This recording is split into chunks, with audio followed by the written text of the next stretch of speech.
এক সময় মানুষ ভাবত পৃথিবী এই মহাবিশ্বের কেন্দ্র। তাদের ধারণা ছিল সূর্য, চাঁদ আর তারাগুলো পৃথিবীর চারপাশেই ঘুরছে। কিন্তু সময়ের সঙ্গে সঙ্গে জ্ঞানের দরজা খুলতে লাগলো। মানুষ বুঝতে পারলো পৃথিবী আসলে একটি ছোট গ্রহ যা সূর্যকে কেন্দ্র করে ঘুরছে, এবং এই বিশাল মহাবিশ্বে পৃথিবী যেন এক বিন্দু পানি সমুদ্রের মাঝে। আজ আমরা জানবো আমাদের সৌরজগতের সব থেকে দূরবর্তী গ্রহ নেপচুন সম্পর্কে। নেপচুন এক রহস্যময় গ্রহ।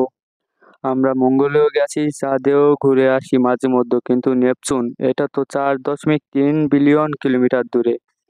যেখানে চাঁদে যেতে রকেটের সময় লাগবে মাত্র 3 দিন, মঙ্গলে যেতে সময় লাগবে 6 থেকে 9 মাস, কিন্তু নেপচুনে যেতে লাগবে প্রায় 12 বছর। এই রহস্যময় নীল দানবের কাছে মানুষ কখনোই সরাসরি পৌঁছায়নি। মানুষ গেলে তো ব্যাপারটা আরো কঠিন। খাবার, অক্সিজেন, মানসিক চাপ সব মিলিয়ে বিশাল চ্যালেঞ্জ। নেপচুনে গড় তাপমাত্রা -214 ডিগ্রি সেলসিয়াস।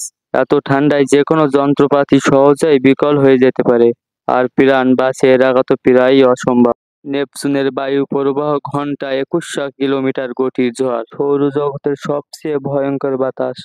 নেপচুন হলো একটি গ্যাস জায়ান্ট। এর কোনো শক্ত জমি নেই, শুধু গ্যাস আর তরল উপাদান, মূলত হাইড্রোজেন, হিলিয়াম, মিথেন। আর সবচেয়ে অবাক করার মতো ব্যাপার, ওখানে হীরার বৃষ্টি হয়। কেন হয় চলো শুনি। নেপচুনের বায়ুমণ্ডলে আছে মিথেন, CH4 গ্যাস। গভীরে প্রচণ্ড চাপ ও তাপমাত্রায় এই মিথেন ভেঙে কার্বন বের হয়। সেই কার্বন হীরায় রূপ নেয়। হীরাগুলো ভারী হয়ে নিচে পড়তে থাকে, ঠিক যেন বৃষ্টির মতো হীরা ঝরছে। কোনোটা ছোট দানার মতো, আবার কোনোটা বড় হতে পারে, তবে ভিতরে গিয়ে সেগুলো আবার গলে যেতে পারে। এই ছিল আজকের মহাকাশ ভ্রমণ, নেপচুনের রহস্যময় জগতের এক ঝলক। ভিডিওটি ভালো লাগলে সাবস্ক্রাইব করতে ভুলবেন না। আবারও ফিরে আসবো নতুন কোনো মহাকাশের গল্প নিয়ে।